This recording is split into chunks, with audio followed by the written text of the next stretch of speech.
Hi, everyone. It's been a while. This is Sue here. Welcome back to Signal Shift. And I'm here for the summer for a couple of lighthearted episodes as we go through some signal finding. And if you're on vacation right now, it might be time to relax and unwind, get away from your daily grind, but also hopefully be up for new possibilities.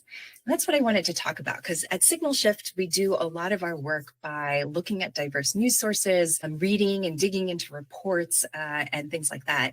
But also, as you know, we've done a couple of episodes of looking for signals in the real world. And that's what I wanted to cover. What does it look like to look for signals while you're traveling? And number one, when I did this on a couple of my trips, it was really fun. It was kind of like a scavenger hunt, but not exactly. And number two was that it just invited different kinds of conversations with the people I was traveling with, also with people back home. Beyond the kind of like, how'd you get there? What'd you eat? What did you see? Stuff like that. So if you're traveling, I encourage you to look for some of these signs, see what you might pick up. And I'd be curious to see what kind of conversations that invites for you. Yeah, I'll be running through a couple of the trips in the next few episodes. And just a note here, a lot of the signals I picked up, I just captured a couple images and videos, which I'll share. But hopefully if we do this again next summer, I could be like a field reporter. So we'll see. But for now, here we go. Okay, so one city I wanted to take you to is Seoul, South Korea. Seoul, Korea has been in the news a lot, whether it's for K-pop, K-dramas, food trends, and the latest in politics, for example. And I was really excited to look for signals in Seoul because number one, it's been a city that we have covered a lot and found a lot of signals in our work over the last year. So I wanted to see how obvious is it once I got there. And number two, it's a city I've been to multiple times over multiple decades. And to see the changes every time I go has been really exciting, but even more so now that I'm looking for some of these future trends. And so I just wanted to share a few. I did find a lot. Some a little bit more esoteric or just hard to grasp than others and just required a lot more research. So I'll just start with a couple lighthearted ones that gave me food for thought and was just uplifting in terms of imagining a future Seoul. So the first one is not too surprising, I would say, just given global trends, but that was pet culture.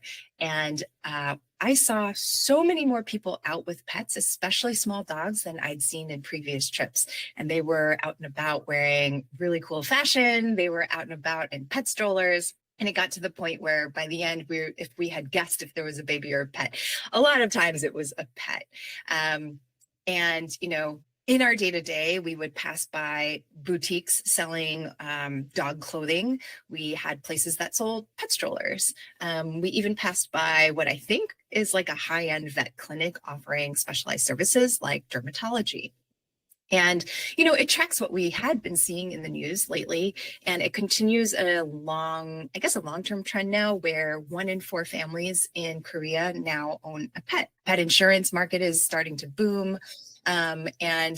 Two fun news pieces. One is that a recent report showed that vets had the largest salary increase of all professions last year.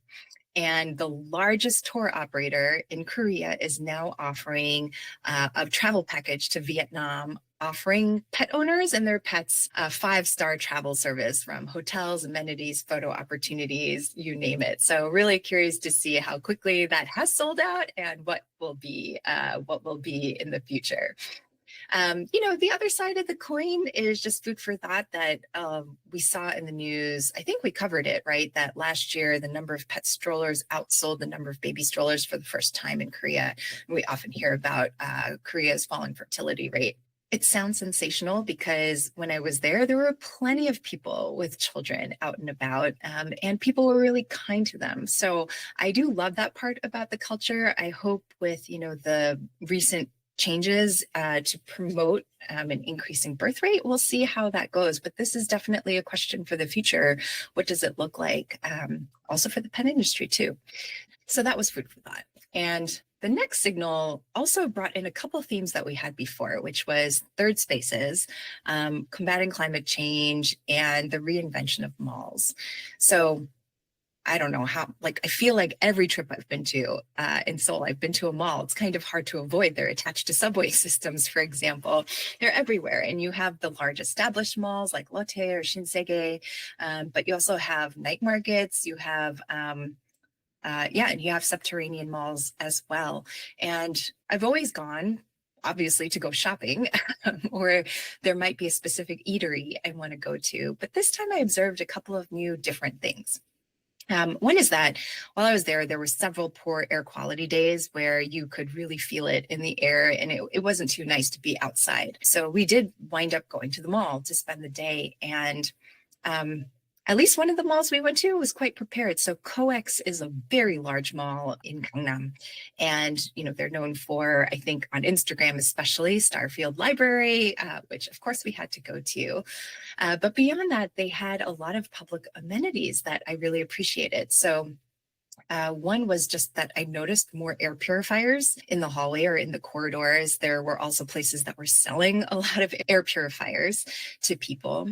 There was a track painted in an area for people to get some exercise. And there were just street signs as you would navigate street signs, outside.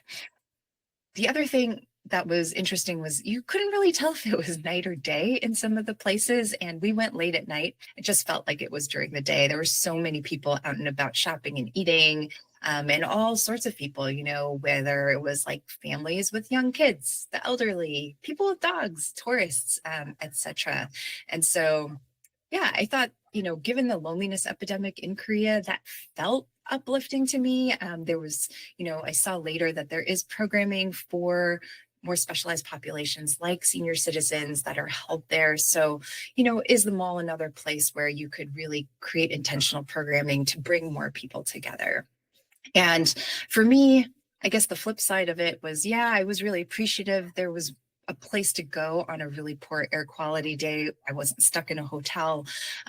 But, does that mean we're going to just increasingly spend more and more days inside? And Seoul is such an enjoyable city to walk around when you do have a clear day. I would just hate to know that stops, So personally, I was happy to know that we could still have a great, enjoyable day in the city. It's also helpful and hopeful to know that this is a place where more people could congregate in the future. So let's see, will more malls be like this? Will more malls be safe and clean and have a place for people to go in the future? So we'll see.